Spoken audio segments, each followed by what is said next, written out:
On behalf of Crosscheck Media and Biz Talk Today TV, welcome everyone to Wayve Wire. I am your host, Todd Schoenberger. And joining me, as always, every week are the executives from Wayve Capital. We have the CEO of Wayve Capital, Joe Besecker, who is fresh out of the winner's circle today. And we have the CIO of Wayve Capital, Rhys Williams. Gentlemen, what a wonderful day, and some great news coming out of Pennsylvania, Jersey, and Maryland, and that is the President of the United States coming out telling everyone that starting these data centers that they're going to have to foot the bill and not pass on the extra utility costs to households. Rhys, what do you think of this? I mean, is this going to be what we can expect across the country, or is this just a local story? Well, it's certainly a local story because the power costs have gone up a lot for the PJM users, which is that mid-Atlantic area. And so it's a really hot political issue there. But I think this is going to go everywhere over time because nobody wants to pay extra electric utility rates so Facebook can have a data center in their backyard. So I do think this is something that will have legs and go elsewhere, especially as power prices, migrate upwards. Okay. Joe, what do you think of that? I mean, you're a resident of Philadelphia. You're probably paying out through the nose for your utility costs. I'd imagine you're probably saying, what's going on here? I get the business, but I don't want to keep paying these extra costs. Well, I actually live 20 miles from 3 Mile Island. So I live in Lancaster, PA. And yeah, it's a big concern. It dominates the local news. But it also, I think, will provide as they figure out the economics here, it will provide jobs and high paying jobs. So if the states and the companies and then the feds coming in a little bit can work together, I think it'll be a good thing all around. Rhys, you have the Oracle data center that's being built right now in West Texas. It's supposed to be in conjunction with the partnership with OpenAI. This is supposed to be a massive facility. It's going to be powered by windmills, actually, because I think part of it's off the grid. But one thing about these data centers is that these chips, you can't just get new chips and plug them in. I mean, wouldn't some of these data centers become obsolete over time?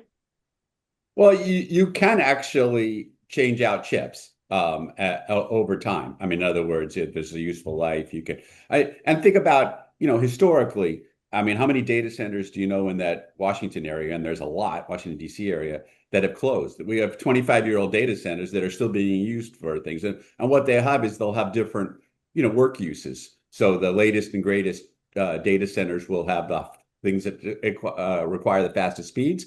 And then other things can migrate to, 4 or 5 or 6-year-old chips. But there are plenty of data centers that also remodel internally as they go along.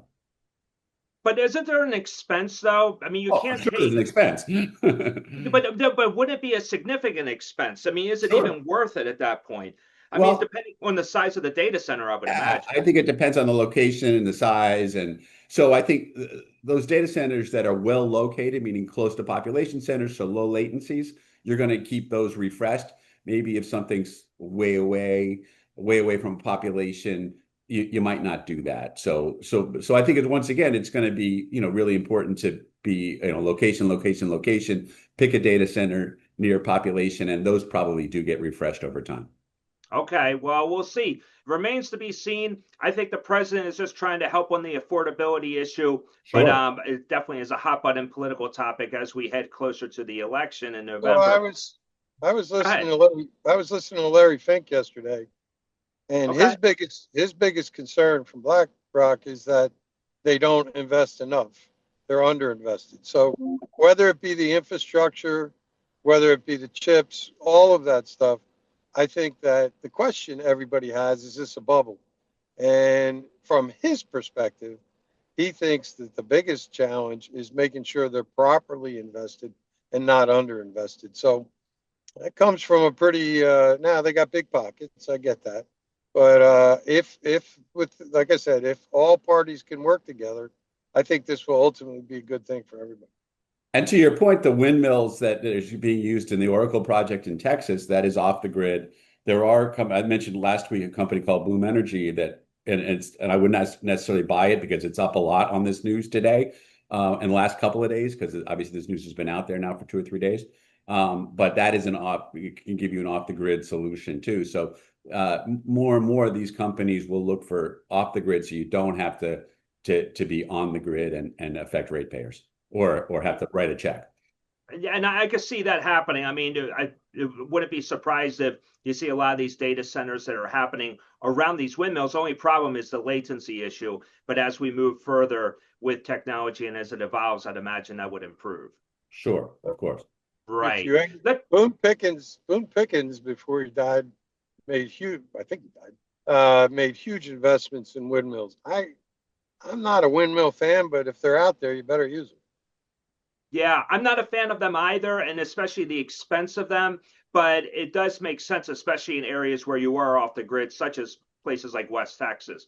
And Sure. but more of that to come. Let's turn the page right now. We got to talk about the Russell 2000. Rhys, you are the CIO of Wayve Capital.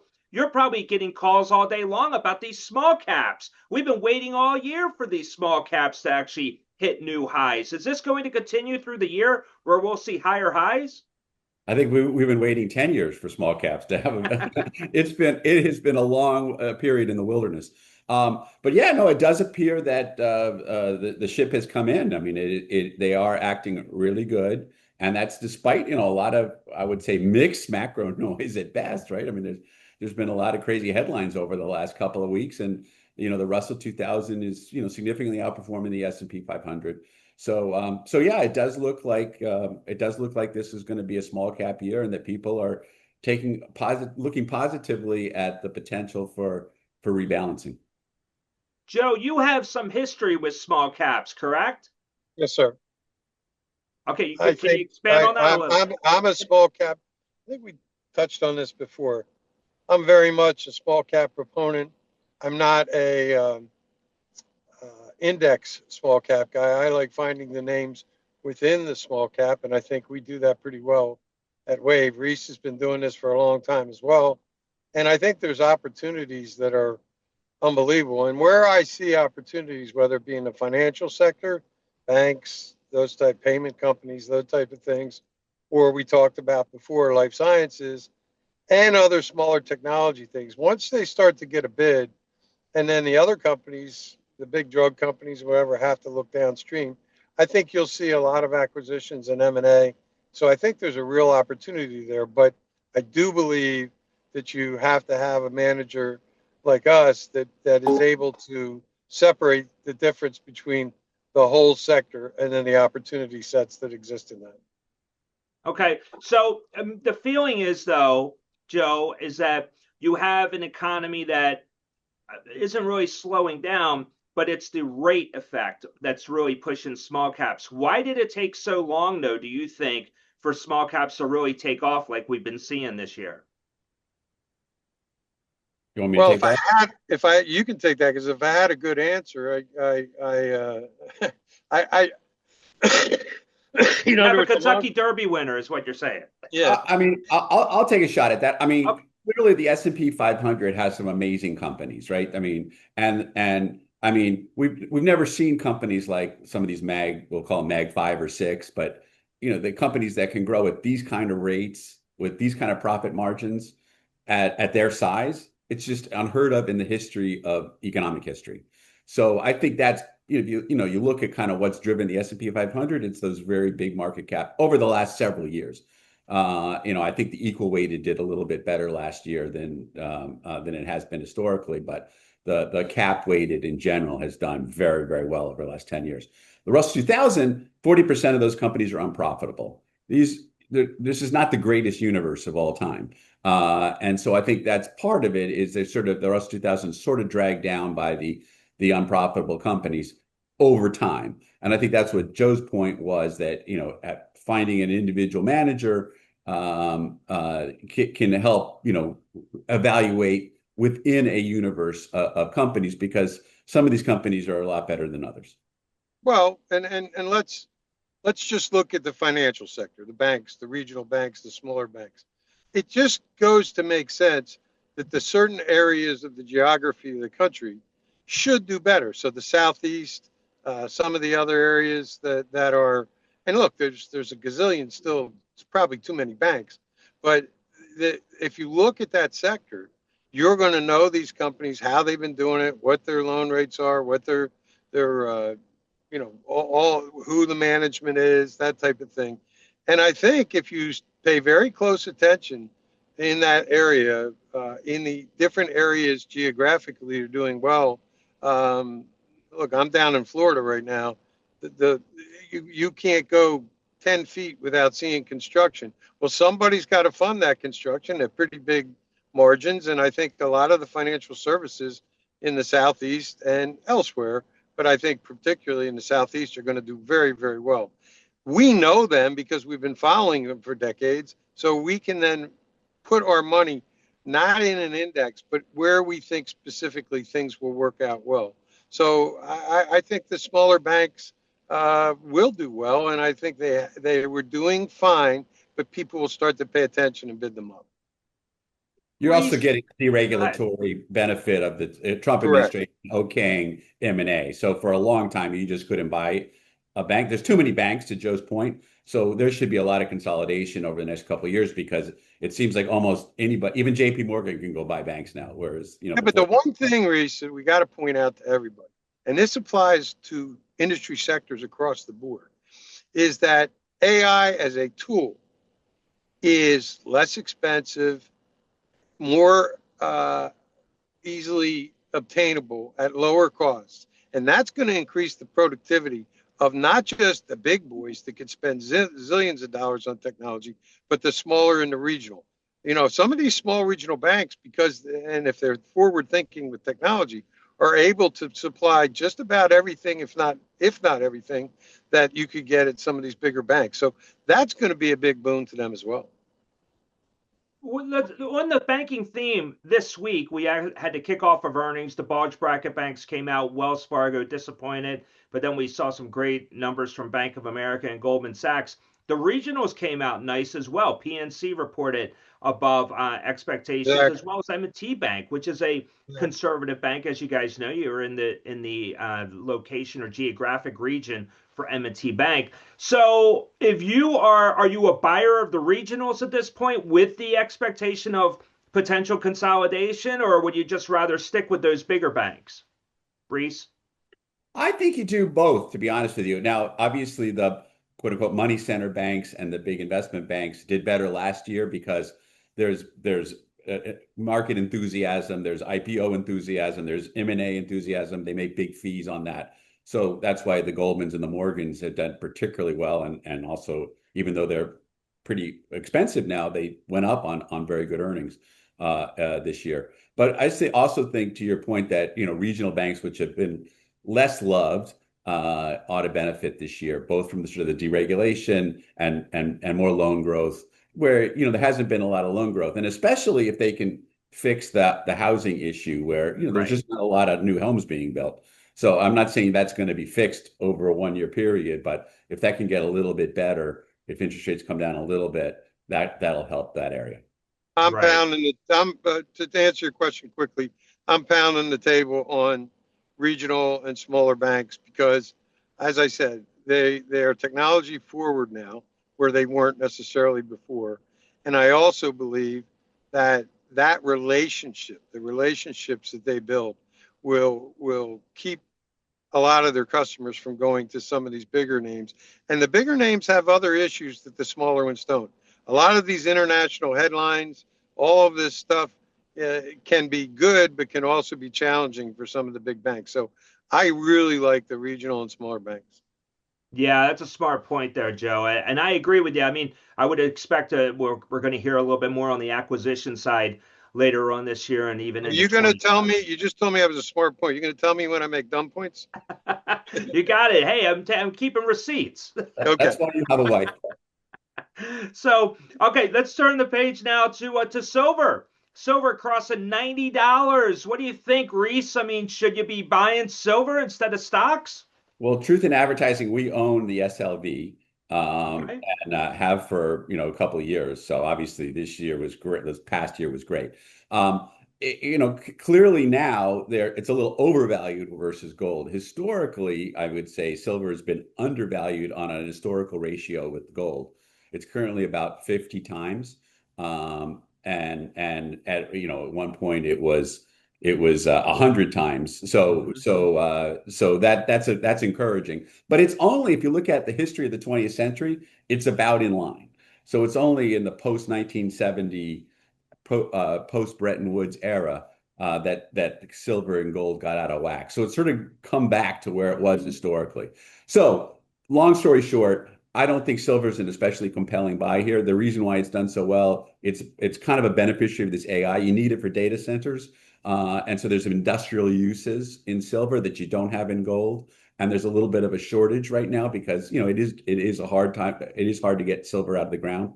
But I wouldn't think today is the day to rush out and buy silver. I do think that both gold and silver in a small way belong in your portfolio, just as a hedge on currencies not acting well. And there's all sorts of reasons why the dollar might not act well. I'm the wrong person to ask for multiple reasons. I've never been much of a gold or silver bug. I've often quoted Warren Buffett that I like to invest in people and in companies that actually do something and work. He said that the silver and gold just sit there and kind of look at you.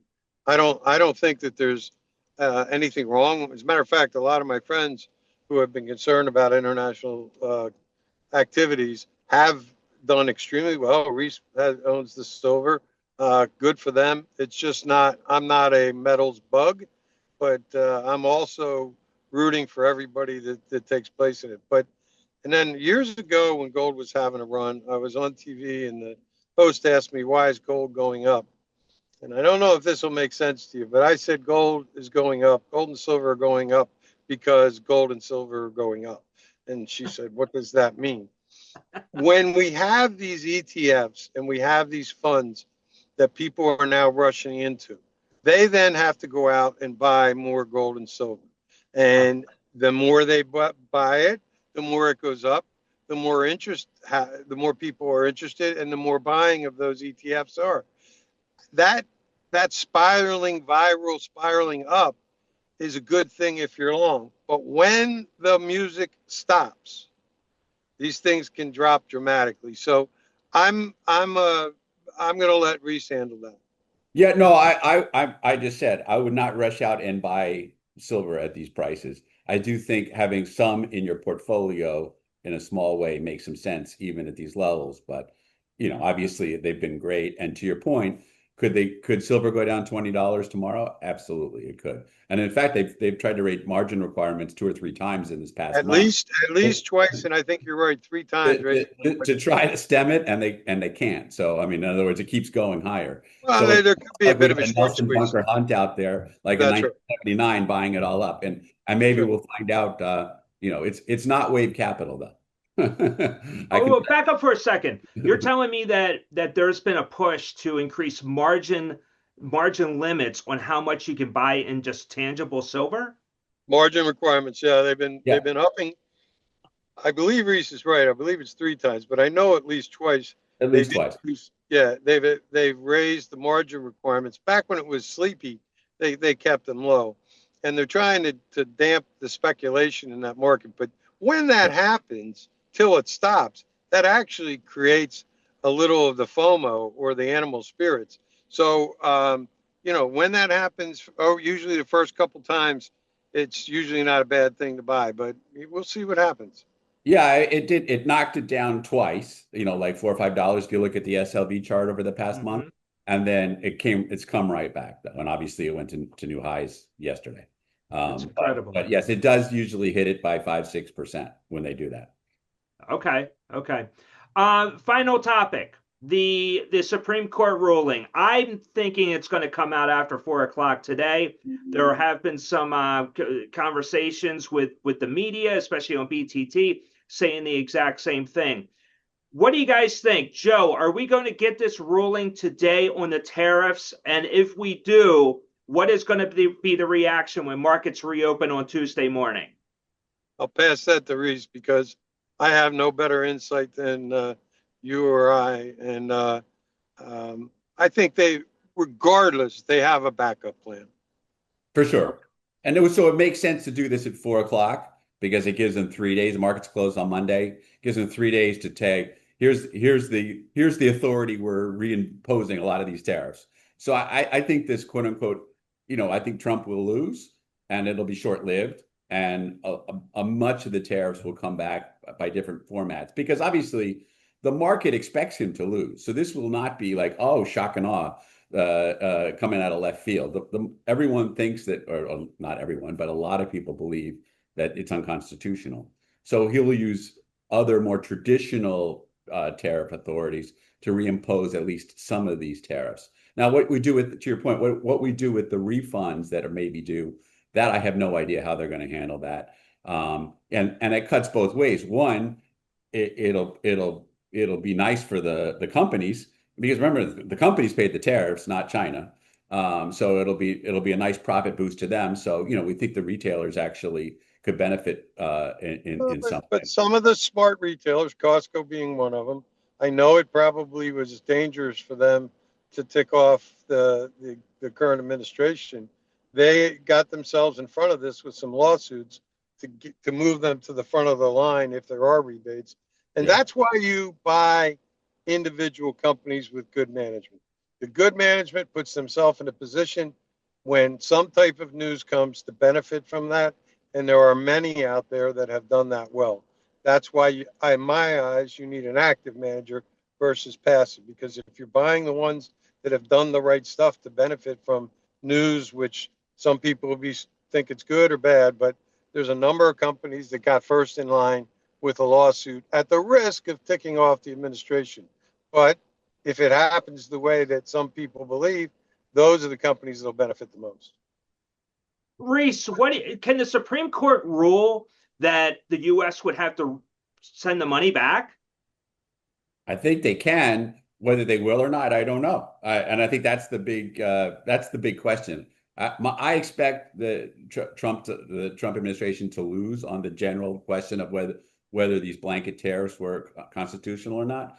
But what the remedies are, I really have no idea what they're going to do.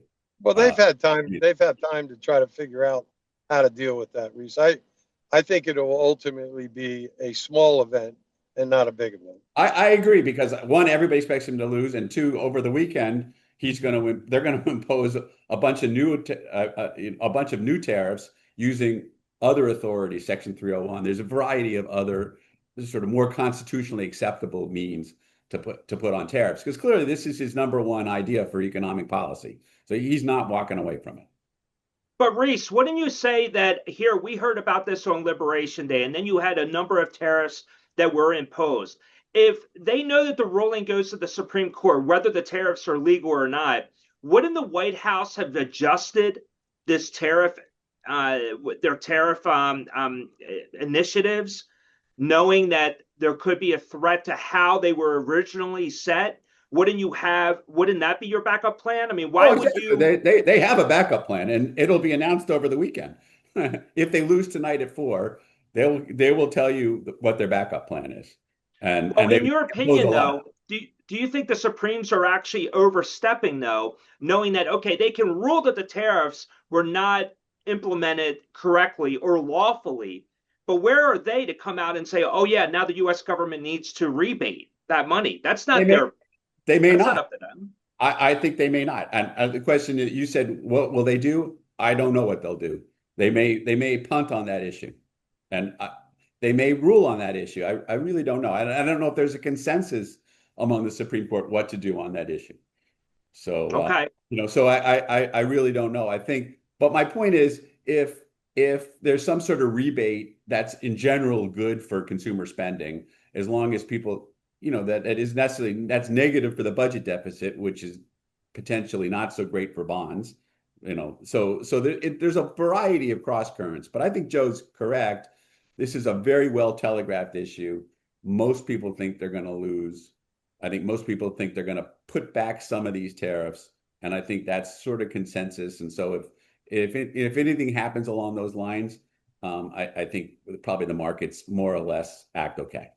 If there's a really negative reaction, we will be, as an organization, sifting through some of the the bad reaction and buying good opportunities. So that's what an active manager does. And I do not believe if they get a negative response, it'll be anything but a short-term move. Yeah, agreed. Okay, well, I know you guys are on top of it. Wave Capital investors are in good hands, that's for sure. And I know at BTT we'll have breaking news on all of this, as well as a number of articles. We actually are talking to quite a few members of the printed press on this because we're considered SMEs, subject matter experts in this area. So we'll wait and see what happens. Well, you're definitely a SME in my book. Well, here's the final question for you, Joe, and this is the biggest question of all. Should I be bullish on the Philadelphia Eagles right now? I'd like to pawn that one off on Rhys, but I think I'm a little more invested in the Eagles. I like the Patriots. I am still in great pain from freezing my butt off the other day and watching that game. There is a challenge there. Hopefully, Howie Roseman and the rest of his team, Sirianni, and whatever, will fix that. We've just got a new challenge because an excellent your old coach Harbaugh is now within the division. So yeah. I think we have some challenges, and I've just got to continue to lick my wounds. I watched Hard Knocks the other day after our loss, and I had a box of tissues next to me. It's let's see if Howie can work his magic, because we need a little bit of fairy dust, sprinkle dust on this team to get it back to where they need to be. Well, there you go. I know. And I got to say, pitchers and catchers are reporting in 4 weeks. So there's a lot to look forward to this spring, even though both of our teams are out right now. But we'll wait and see.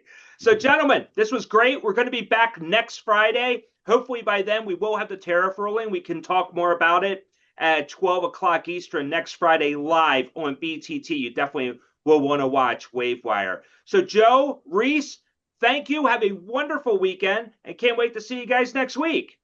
Thank you. Good. And read Todd's articles on this whole issue with tariffs. You write some good ones.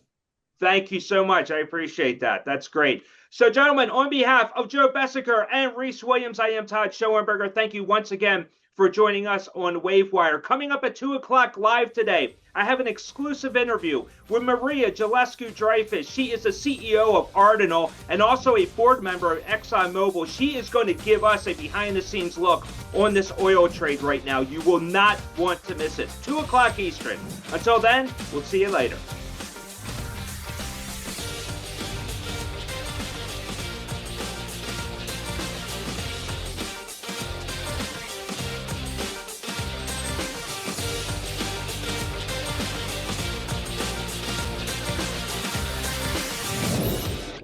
Access real-time data and intelligent analytics exactly when you need them. Get the right data at the right time. Learn more at quotemedia.com.